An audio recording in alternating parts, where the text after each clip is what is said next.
Itong San Miguel Beermen, meron nilulutong trade transaction. Pero bago natin pag-usapan ang trade transaction, ay pag-usapan muna natin ang kanilang bagong import. Marahil nagtataka kayo, ang San Miguel Beermen ay hindi Amerikano or Negro ang kanilang import ngayong paparating na Governors Cup.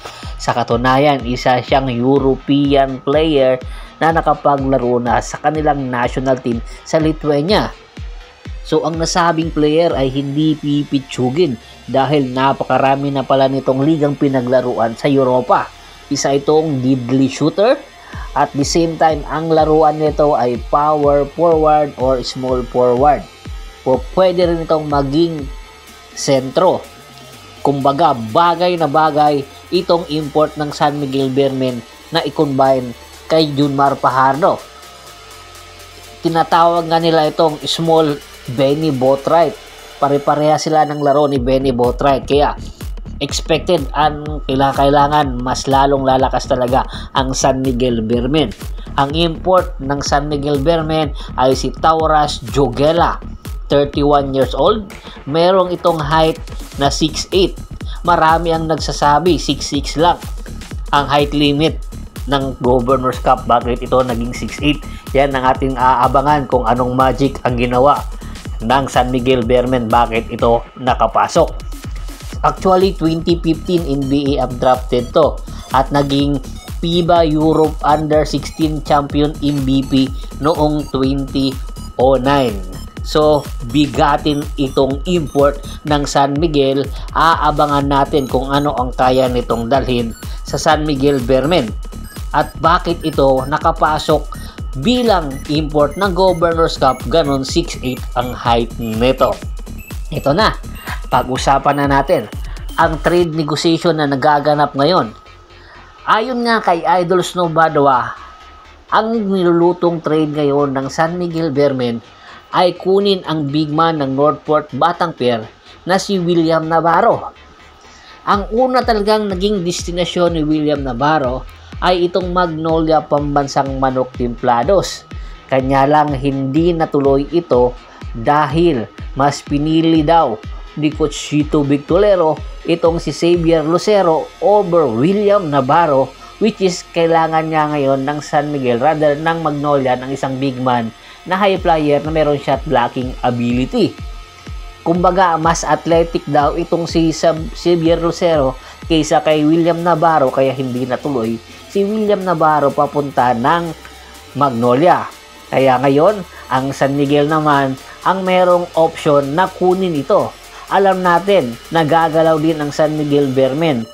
Tapos na ang Barangay Ginebra, tapos na ang Magnolia gumalaw. So ang susunod na gagalaw ay ang San Miguel Beermen at ito nga ang kanilang badly needed, itong si William Navarro na mayroong height na 6'7". Ang height nitong 6'7", isa rin itong high flyer, meron shot blocking ability na badly needed nga ngayon ng San Miguel Beermen.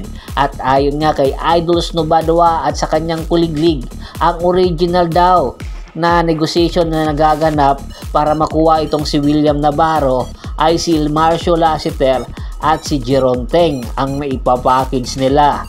So kumbaga ibibigay ng Northport ang isang big man sa katauhan ni William Navarro na 6'7" at ipapalit itong si Jeron Teng at si Marcio Lassiter na nagkakaedad na.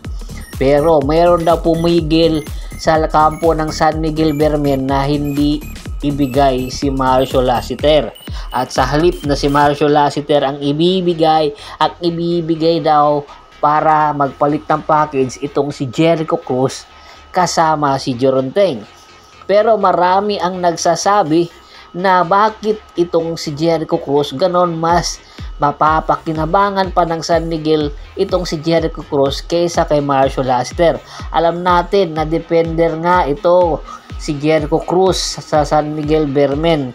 Sa nakaraan finals nga kontra Meralco Bolts, bagamat hindi ito nagpakitang gilas, ay mas kinakailangan pa rin nila si Jericho Cruz. Kaya imposible na ang Jericho Cruz at Jeron Teng ang magiging tandem papunta sa Northport.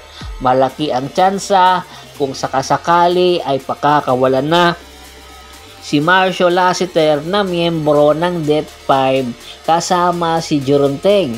Alam natin na itong si Jeronteng ay gagawin lang trade asset ito ng San Miguel, kaya ito kinuha sa free agent. Kaya aabangan natin, ano sa tingin nyo ang posibleng trade na magaganap? Patas ba ito? Makukuha ng Northport Batang Pier, it's either si Jeronteng or Jericho Cruz or si Marcio Lassiter kapalit ni William Navarro na isang big man at batang-bata pa. Komento na sa baba ng video at pag-usapan natin yan. Once again, this is Percival Monteron at your service. Don't forget to subscribe my sports channel at don't forget to click na notification bell button para nga maging updated palagi sa kwentuhan. At bago pa man natin tapusin ang ating kwentuhan, shoutout muna tayo sa ating mga solid na followers na laging sumusuporta sa atin.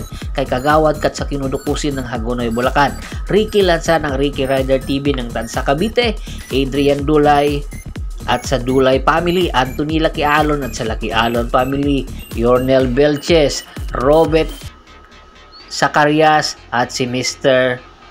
Ricky Labiste. Marami pong salamat sa walang sawa niyong pagsuporta. Pakibisita rin po ng Facebook fanpage ko, pakilike, pakipollow, pakishare.